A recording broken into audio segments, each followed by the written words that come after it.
Welcome to Sluggo, college football at its best from the center of the universe, aka Kyle, Texas. It's Marty, Seldom Used Reserve Coleman.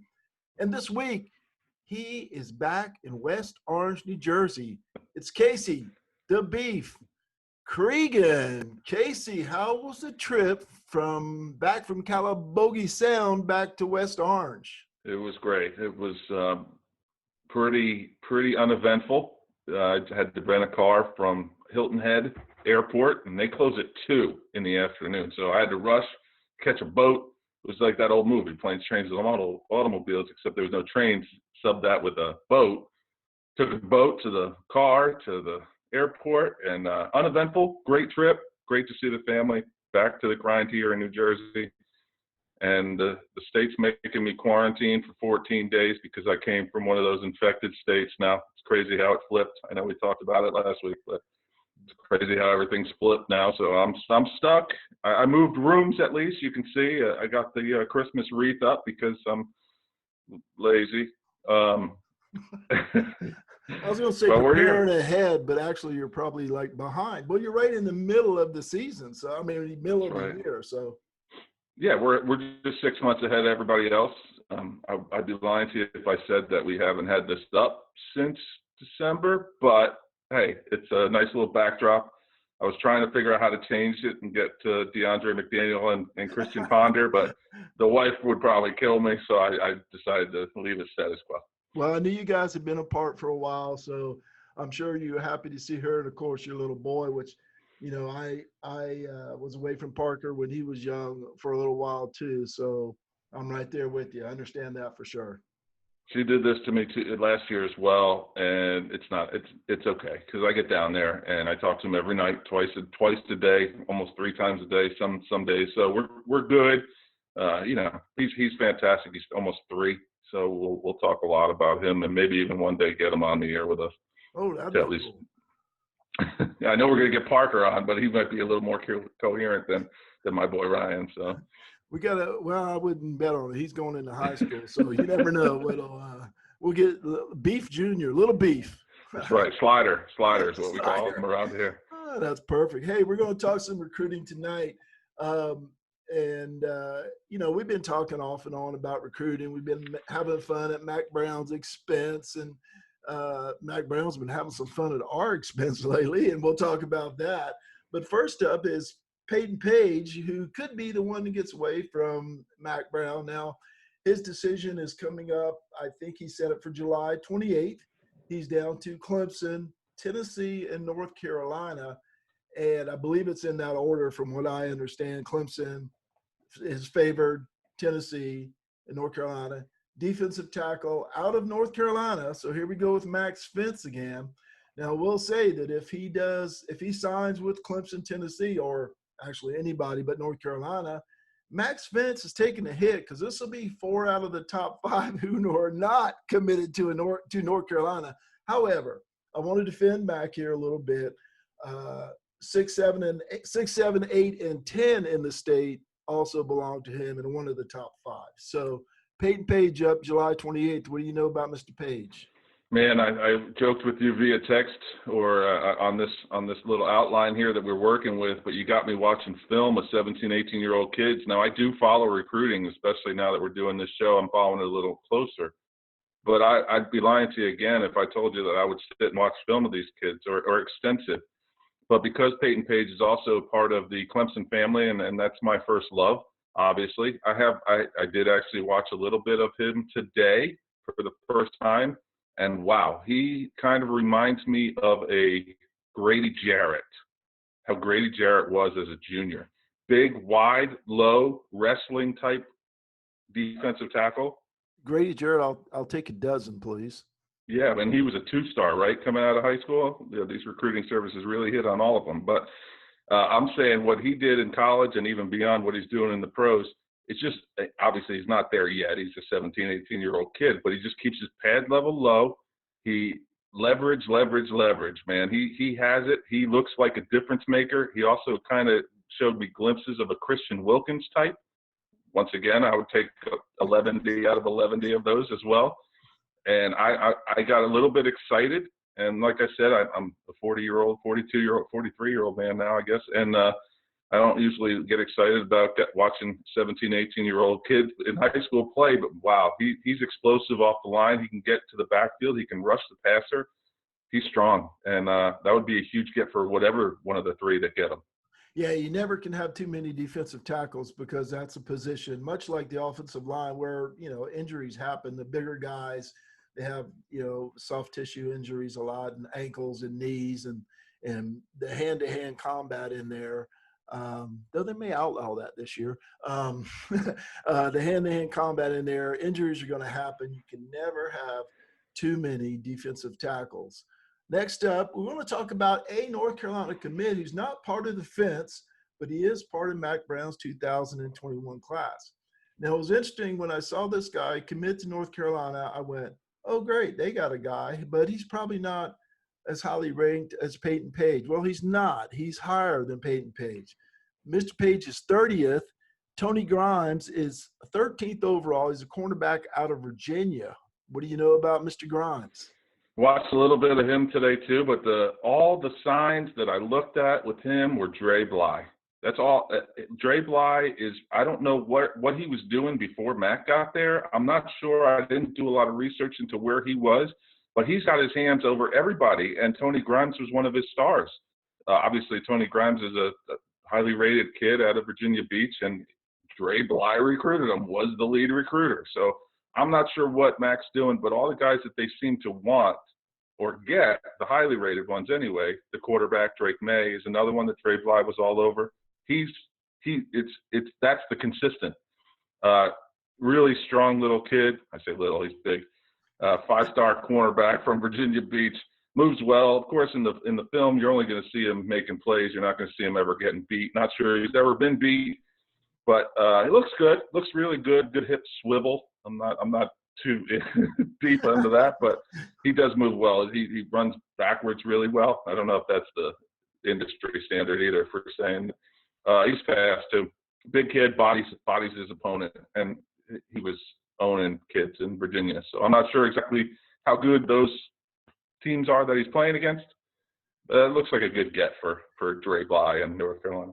Well, and if I recall, he's the number one corner. So I think the evaluators take all the competition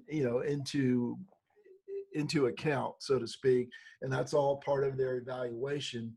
And being the number one corner, he has to obviously have the talent to do that. And you're right. We've been hearing a lot about Dre Bly there, so that may be Mac's secret weapon up there in North Carolina. So maybe he's building one heck of a defense there in Chapel Hill. Oklahoma, I know this is going to shock you, but Lincoln Riley got a quarterback to commit to him because, he just wants to throw for 5,000 yards and 45 touchdowns. And we're talking about the number 3 overall player in the country, and I believe the number 1 dual threat quarterback in Caleb Williams. I think he's out of the Washington, D.C. area. He is, and I actually thought that he would surprise the world and go to Maryland because he's from that area. Maryland was on his top 3. I don't know why. I always root for the underdog, I guess. But Mike Locksley, the head coach there, has Alabama ties. He's got a lot of recruiting. He's trying to build the fence around Maryland. Not sure exactly how great the high school is, but at least keep the good ones, the great ones at home. Didn't quite work out for him. I'm also this might get a conversation started. I'm also a guy who's been on record of saying that Lincoln Riley can't develop any quarterbacks. He just gets them off the, quote, scrap heap. I mean, he's gotten some good ones off the scrap heap, no question about it. But he hasn't really developed one on his own necessarily that I would give him credit for. Now he's got the Spencer Rattler kid that's probably going to start this year if there's football. And now he's also got Caleb Williams. Really good quarterback. He is. Well, I would say, and you're going to – don't ask me names because I don't know them, but I would say Lincoln Riley perhaps has not developed a quarterback at Oklahoma, but over his career as an assistant, he's developed quarterbacks wherever he was, East Carolina and I think Texas Tech before that. So, I mean, it depends how much credit you want to give him. But I agree. He's handed Baker Mayfield, handed Jalen Hurts. we'll get it. And this year with Spencer Rattler, I guess we're going to see. And, what a year to have it put on you as developing a quarterback. Limited spring, if any, limited summer, if any. Who knows what the fall practice is going to look like, if any. So it'll be an interesting year for Oklahoma. Dang it, there's the word. $14 Ding, ding, ding, ding, ding, ding, ding. Into the man. Some charity is going to make a bundle off of me here. It'll be really cool to see what he does with the quarterback this year that he has to develop. Oregon. And I'm sure he's okay at developing quarterbacks, but that doesn't help my arguments on with my anonymous Twitter account, when I'm trying to badmouth him and up Dabo. He's developed quarterbacks, just not at Oklahoma. But if you don't have to, why? And they've been great. Maybe he's definitely has a hand on all those kids. Baker Mayfield, who's the kid that's at the Arizona Cardinals? I can't think of his name. Won the Heisman. Kyler Murray. Thank you, Kyler Murray. He was handed Kyler Murray. He was handed Jalen Hurts. And look at all their stats. They blew up for all of them. So, I mean, he definitely has a hand in it. I'm going to give him credit there. But like I said, my anonymous Twitter account doesn't allow me to give credit where it's due. Yeah, but it's a fact, right? He's starting this year. I saw Kyler Murray when he played at A&M, and he was nothing spectacular. So when I see what he did at Oklahoma, though I think it was a little bit of hype and running around, kind of like a Johnny Manziel thing, that played really well in the Big 12. That's one thing. We'll see with Spencer Rattler this year, hopefully, and with Caleb Williams in the future. As I mentioned, Oregon signed the 16th ranked wide receiver. I'm having a hard time speaking tonight. Number 114 overall, Isaiah Brevard. I don't know much about this kid. I just saw it come across the headlines. I thought I'd throw it in there. Top 100-ish type wide receiver at Oregon. Sounds like, usual. Well, the thing that really, and I didn't watch a lot of his film at all, to be honest with you, but the thing that really caught my attention was the fact that they have 3 of the top 114 receivers in their class. 3 4-star kids with the Kyron Ware Hudson out of California, a pair of California kids actually, and Troy Franklin, who's probably the highest rated receiver for Oregon. But they're doing something too out there in the Pac-12 that they're trying to reload on the offensive side of the ball. They have an opportunity also with the number 1 recruit in the country, Corey Foreman, who was verbally committed to Clemson for a minute. And he's going to release his top 7 here in the next day or so, if it's not released already. And so they're building something out there. I don't know. We haven't seen a Pac-12 team in the college football playoff in some time. Maybe it's going to be Oregon, maybe this year, maybe next year. Now, he wasn't even on our list to talk about, but I saw him sitting up there at the top of the rivals list. Speaking of Corey Foreman, is Clemson even still in that race, or is it the thinking now that he's going to stay on the West Coast because that's the trendy thing to say now because of COVID, right? You want to stay closer to home. I think that's the trendy thing to say, and then he's got a lot of pull. There's somebody out there at Southern California, USC, that he has a true connection to, plus maybe a high school teammate or a friend that's also verbally committed there. Oregon thinks they have a run at him too because it's the next neighboring state. He can still get home. But all the things that I'm hearing is that Clemson's still involved with him. He's still high on Clemson, but this Peyton Page recruitment may sway it a little bit. Yes, Page is a D tackle and Foreman's a D end, but the numbers are going to start dwindling, and like Clemson does, they pick and choose who they want and they move on. If you don't want them, then they're going to move on. And right now, it seems like it's one or the other. And if they get Page, maybe they move along from Foreman. Yeah, obviously numbers are important, but you would think they would take the number 1 or 2 player in the nation, right? 100%. I am not a recruiting guru, but I can tell you that. And it would seem to be, if anybody can talk about the depth in the defensive line, it would be Clemson, from the Power Rangers a few years ago to these guys. I'll take both of them, as you said before. And before we finish, they'll find a spot. They'll find a spot for him, I'm sure, if he wants to come. And I just looked at his Twitter, and he just retweeted a message from Dabo Sweeney. So I think Clemson's very much in position to still get him. We'll see. Interesting. $15. I said it. I said 2/3, so I'm gonna say $14.67 worth in the jar. I did want to touch base. We want to talk college football here, and not just Clemson. South Carolina also got a commit, TJ Sanders. He was number 8th ranked player in South Carolina, defensive lineman. Now, this is not a highly ranked recruit, but as we talked about in a previous episode, this season, South Carolina doesn't have anybody in the top 250. The state of South Carolina, I should say, high schools don't have anybody. So it's not a strong class in South Carolina, but this is a 6'4", 284-pound, 3-star prospect. Had offers from Coastal and Duke, East Carolina, NC State. They're known for defensive linemen. Syracuse, Tennessee, and Vanderbilt.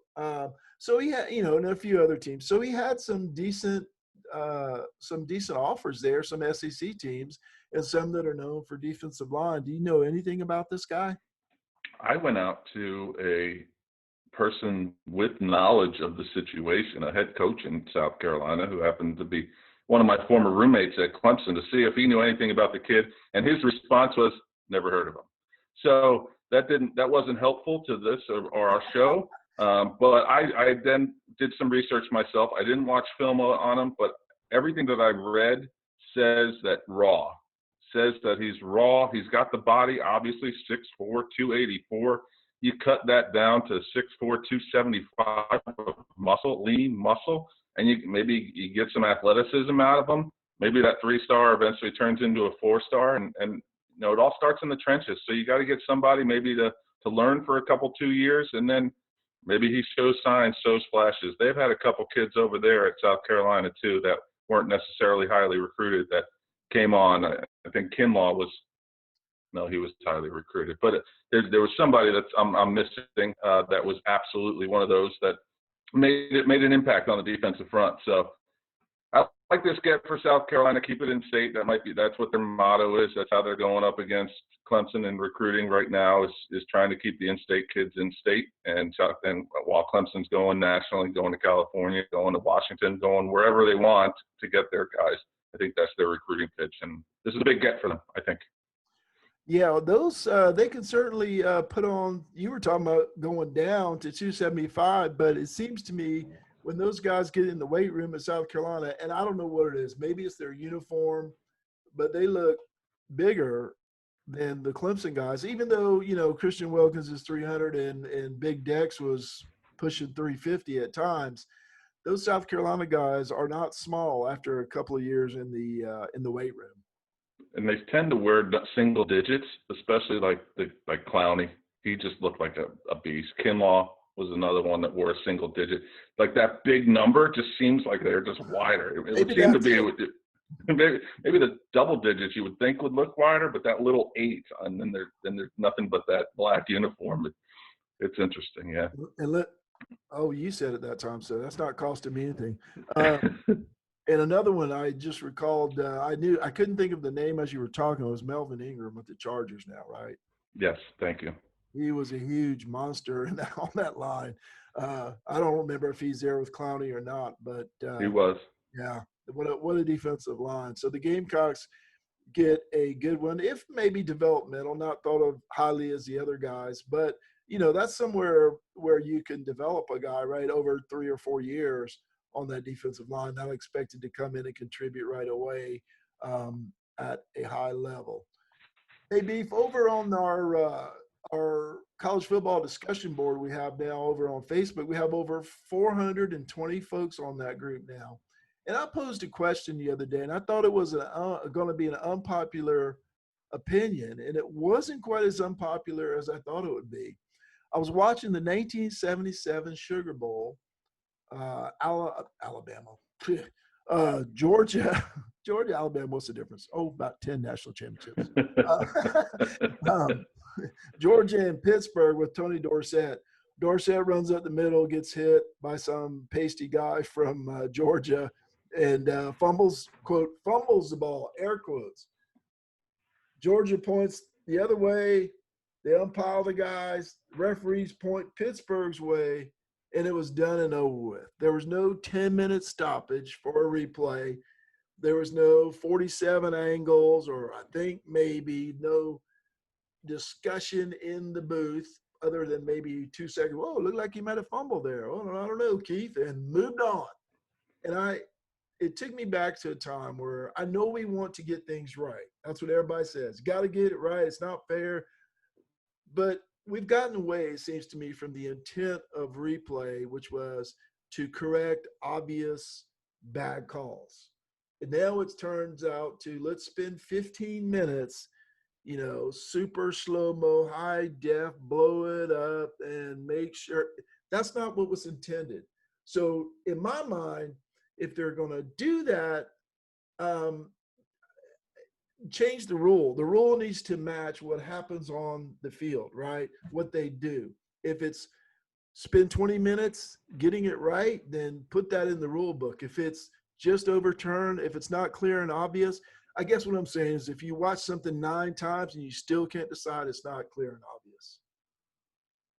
I agree completely. And every time that I saw, or when I saw your question on the Facebook page, and even while you're talking here, even with replay, we still have plays that people are arguing about. We still have the play in the Clemson-Ohio State game with T. Higgins, where was it a fumble or was it not a fumble? I mean, we're 6 months later and we're still having that conversation. So is it really working? Now, I love it when it works, and probably I love it when it works in Clemson's favor, but like it did that night. However, I agree with you 1,000%. You're sitting here watching a game, or you're in the stadium watching a game, they say, oh, we're going to replay. Even if it's like a spot and they move the ball an inch and it takes them 5-8 minutes, like you've lost all that luster. You're sitting there in the stands, you're trying to talk to your buddies, and now you're sitting down, taking a sip of your water. You've just lost, like, I'm not saying that momentum is a thing. It may or may not be. That might be a conversation for another day, but it definitely takes the air out of the whole stadium. It takes the air out of especially these high-powered offenses who are going and going on their momentum. Now you have to sit and wait 5 minutes to see if the spot is correct, or So I think you're exactly right with what you were saying about intent. I think the intent was the right intent, but how we're going about it now in 2019, 2020, it's painful at times, man. It's painful. They need to administer it the way the rule is written, and I know that's not going to make everybody happy. And like you said, at times it doesn't make me happy, right? But I can objectively look at that Clemson-Ohio State game and say, well, I think that was a fumble. I mean, doesn't mean I'm not going to take the W, right? But I look at it and say, I think that was a fumble, and that's the way it was called. An offshoot of this, though, is one thing I disagree with is let it play out, let the play run, and then figure it out later. I disagree with that because you're that way. It's always in the favor of the team that recovers the ball. It shouldn't be fair. You should call the play as you see it right then, is what I'm getting at. You shouldn't say, oh, I'm just going to let this play run out, because then you've got to overturn it to perhaps get the right call, which I see as a higher standard, right?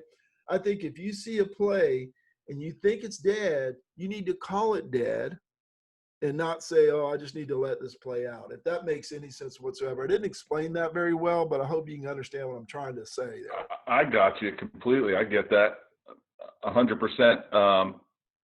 And I lost my train of thought, but I had something really profound.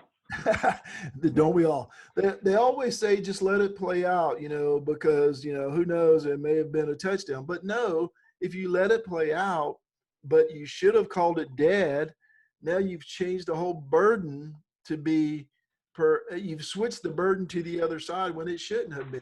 Call the play as you see it when it happens. How hard is this? Why is this so difficult?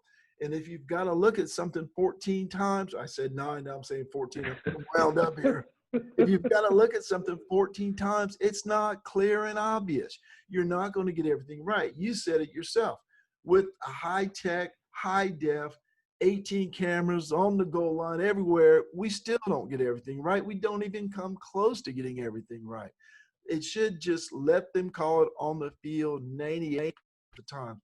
Obvious things should be overturned. Obvious, not did his knee touch? I can't tell. Well, look, let me see. Let's look at the other replay. Let's get the camera coming in from the top. It's crazy. It's just bizarre and crazy. What's funny too is that there's never a camera that goes directly across the goal line straight, right?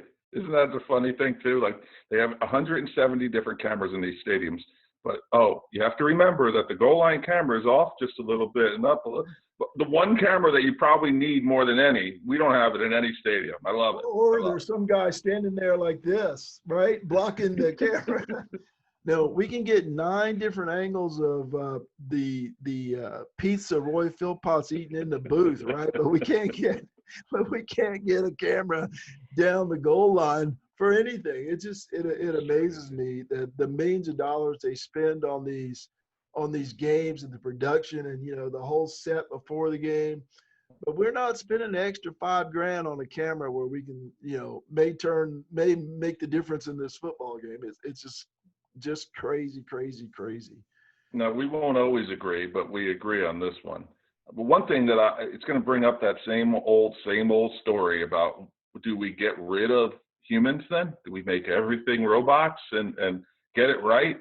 Baseball's talking about it and bringing in the robot for strike zones and whatnot. Like, it takes the human element out of it completely. And like you said, 98% of the time they're correct.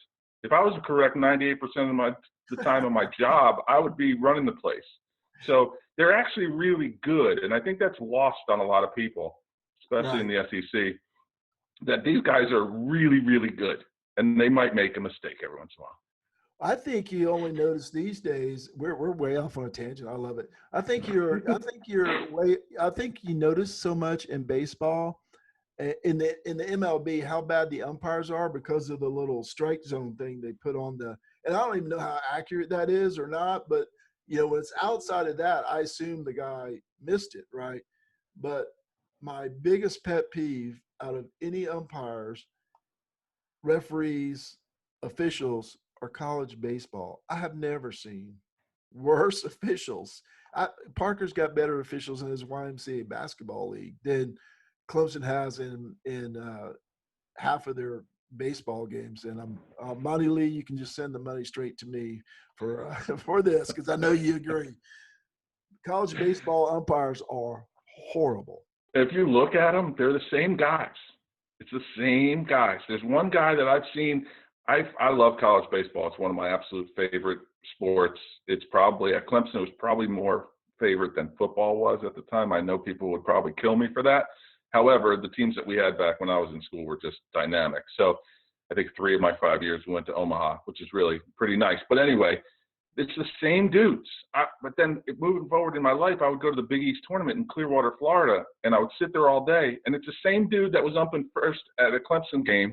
It's umping the West Virginia St. John's game, and now he's behind the plate. I'm like, do they just have this? Are they triplets? It's the same dudes, and they all stink.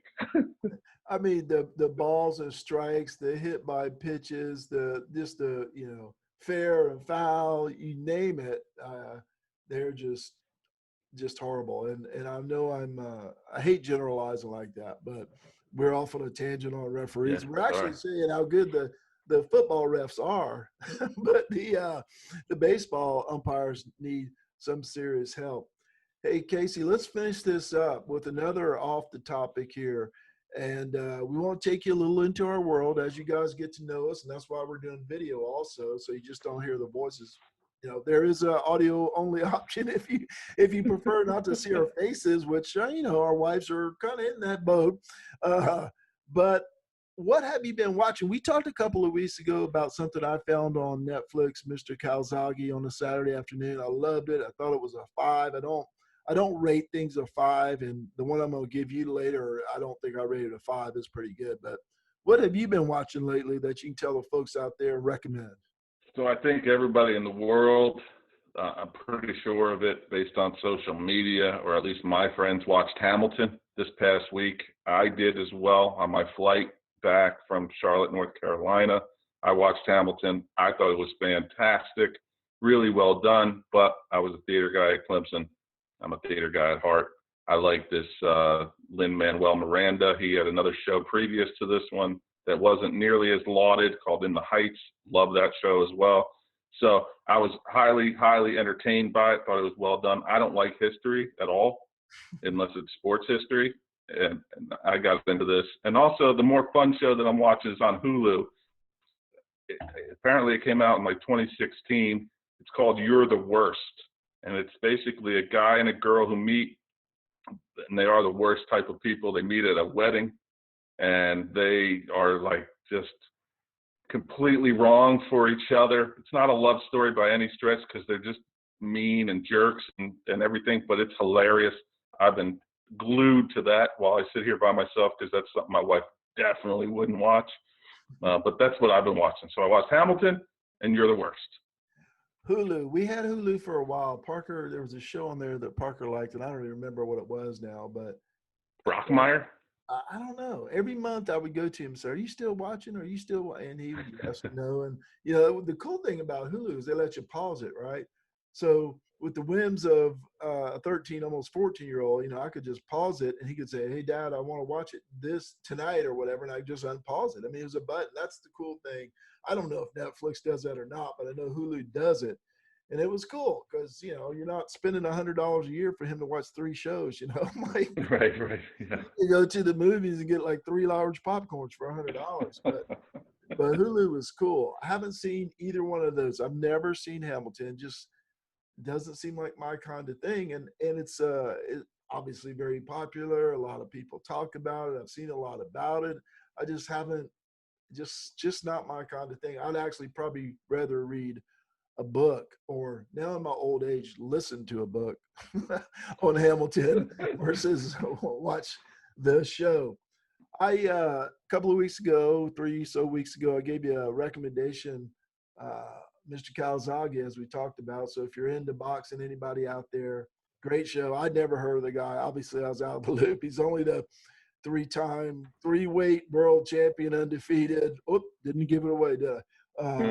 You know, the story of his dad moving from a band manager, or in a band, to his manager, I should say. I recommend it highly. But so, as I told you in a previous episode, I don't think Netflix is very deep, right? There's like 9 shows on there, and hey, here's even worse news. I watched Cheers. The reason I got Netflix is I could watch Cheers, and I could watch the whole season or the whole 20 if I wanted to. All had a July 1st, they took it off. Oh, It's out of the rotation. I'm like, what are you talking about? What are you talking about? No more Cheers. So I had to scroll through there again and find something on the Netflix bench. I stumbled across, and I thought, when I saw this, I said, "Parker, you want to watch this with me?" And he was like, yeah. And he never did. So I said, "I'm watching it Saturday, whether you're watching or not." The Battered Bastards of Baseball. Have you heard about this? no. 2015. I'm right on top of it. I'm only 5 years behind. The 1973 Portland Mavericks, right? An independent minor league baseball team. At the time, it was the only one. So they were an independent team, but they had to play affiliated teams, not other independent teams, right? Well, here's the story of this team, Case. You're not going to believe this. Owned by Bing Russell. Bing Russell played the deputy sheriff on Bonanza for 13 seasons. And he made a joke when they interviewed him. One of the interviews, he said, I never solved one case in 13 years.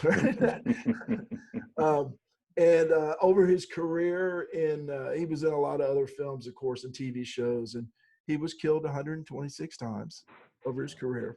Wow. He's also the father of Kurt Russell, obviously.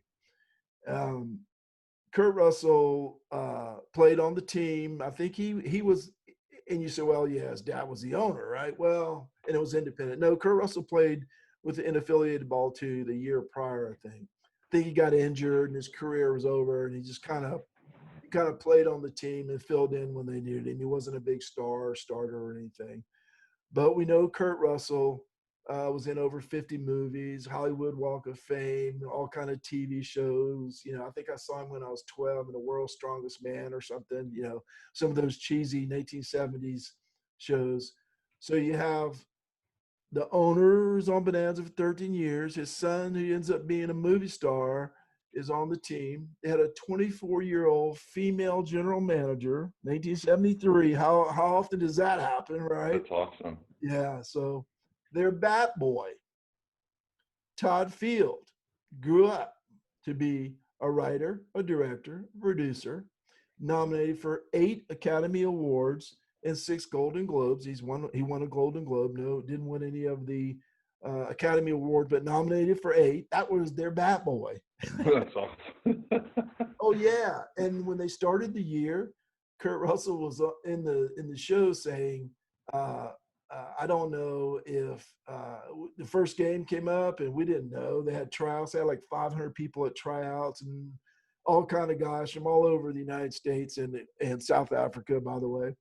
So they got to the first game. They didn't know if they were going to, he said, we didn't know if we were going to win or lose 20-0 because they're playing affiliated teams with drafted players. Their pitcher, his name was Gene Lanthorn. He pitched a no-hitter in the first game. It's an affiliated team. Okay, whatever. Also on the roster, Jim Bouton of Ball 4 fame. 21 games we won with the Yankees in 63, 18 with the Yankees in 64. Now, that was the highlight of his career besides becoming an author of one of the most famous, I don't know if it's really a sports book, but one of the most famous books, Ball 4. It's like just bizarre. They also had a guy on their team named Reggie Thomas, and he was billed as the superstar on this team, and he lived a block from the stadium, but Bing Russell always sent him a car, like a limousine, to take him that one block. And they said, well, this is kind of stupid. He only lives a block from the park. He can walk. Why do you do that, Bing? He said, because Reggie needs that. He's kind of like Reggie Jackson before Reggie Jackson, right? Or I guess Reggie was around the same time, actually. He batted .340 and stole 71 bases and 79 attempts in 66 games in 73. In 74, he stole 72 bases and 85 attempts in 73 games. Now, all that works out to 143 stolen bases and 164 attempts over those 2 seasons, and that is 87%. And you're probably saying, well, this is, low A ball and, whatever. Well, this guy eventually made it to AAA with the Tigers, I believe, Toledo, where he stole 27 of 31 bases, which is 87%. Now, at the end of the show, they do a very brief little thing, and they say that he's missing in action. Nobody knows where he is. He kind of disappeared off the face of the earth. Never made it to the majors. But that was interesting. But I know you love the theater part of this, the Kurt Russell and the Bing Russell and the bat boy who became a writer, director, and a producer. But the biggest thing that came out of this team, in the bullpen one day, a left-handed reliever named, what was his name? I don't remember the guy's name. I'm having a hard time. I don't remember the guy. Rob Nelson. A left-handed reliever, Rob Nelson, with Todd Field and Jim Bouton, created, in the bullpen, Big League Chew. Wow. Holy moly. This one team? They had Todd Field in there saying, yeah, we were in my parents' kitchen, trying to figure this out. And they thought he was just nuts for doing this. This thing will never sell. Guess how many packages of Big League Chew has been sold? I bought probably 11 these in my day, man. How many? 800 million. That's Wikipedia, so take that for what it's worth. But yeah, so they had directors, who were up for Academy Awards. They had actors, they had inventors in the bullpen, they had authors on the mound, an independent minor league baseball team in 1973 and a 24-year-old female general manager. So, great story. That's awesome. And here's the deal. It's not even really about baseball. It's about going against the grain and doing something they tell you can't do, right? Baseball is kind of the vehicle that gets them there. And, and by the way, they won their division, I think, every year they were there. They never won the league. They always lost a championship, but they won their division every year as an independent team against affiliated teams. Crazy. I think that's awesome what you just said, that it takes baseball. One of my favorite movies is For Love of the Game with Kevin Costner. The same idea. I mean, it has baseball as the backdrop. But so I'll probably be gravitating towards that battered bastards of baseball because it's new and fresh, or 5 years old, whatever. It's new and fresh to us, and because it's got baseball. So, and the story's great. I mean, that story, the way you positioned it, even is fantastic. So that's something that I would absolutely watch. It's just crazy. It like I said, I told Parker afterwards. I said, you probably wouldn't have enjoyed it because it really wasn't. They showed the games and they, stolen bases and whatever, but it was more about the people on the team and the characters and their lives and what they grew into and fighting back against the status quo. Right? You can't do this. You can't do this. Now I had a sad ending, and I won't ruin that for you, but. It was a great story. And so, between Mr. Calzaghe and the battered bastards of baseball, I'm about to change my mind on the depth of Netflix. Maybe it's me that doesn't have a deep bench. Maybe I'm not clicking enough. I'm not checking out enough things to find good stories because I found 2 really, really excellent stories on Netflix this summer. If you're not deep, man, I'm literally in the baby pool because I wouldn't even know how to find these things. And I like to think that I'm technologically savvy, but I wouldn't even know how to dig deep to find that. And maybe the documentary side, I don't know. Documentary, and the other key is, yes, do look in documentary or search on there. There's a search thing for like sports documentaries or whatever. But the other thing to do is if you watch a show on boxing, look under because you watched, whatever. Check these out. That's where I found these, both of them. So yeah, I'm a big stand-up comedian guy. Yeah. Excuse me. And so that's all because you watched. It's just another stand-up thing. Yeah, check it out, or go into the docs and look up sports docs, or I'll do it. Play around with it. I mean, that's it. It took me 5 years. These things have been out for 5 years, and if something good came out of this crappy first half of 2020, I found a couple of good shows on Netflix. That's awesome. And I'll need a couple more if things don't improve over the next couple of weeks. Hey, yeah. Casey, I'm glad you made it back to West Orange safely. We'll hook up again next week and hopefully talk a little more football, maybe some more recruiting, hopefully more good news. You got anything to say before we wrap it up here tonight? No. Notice that we didn't talk about the dreaded C word, and that's on purpose. That's by design. So we're trying not to do that. We have our little pact, I guess, unspoken pact that we're not discussing it. I think before you said something to me before we went on there about whether I could talk about it, and I just said, no, not going to happen. So we're not talking about it. But that's it. No, glad to be back. Yeah, a little bit of a break this week. Hey, I'm glad to be back. We hadn't talked much over the last week as we grow this thing. Let's remind everybody, we're on YouTube and Facebook. And, hey, we're working on a live show. And if you think this is screwed up, just wait till we're live on the internet. The internet will never be the same. Hey, Casey, have producer Amy take us out. Producer Amy, how'd we do tonight? I think that sounds pretty good.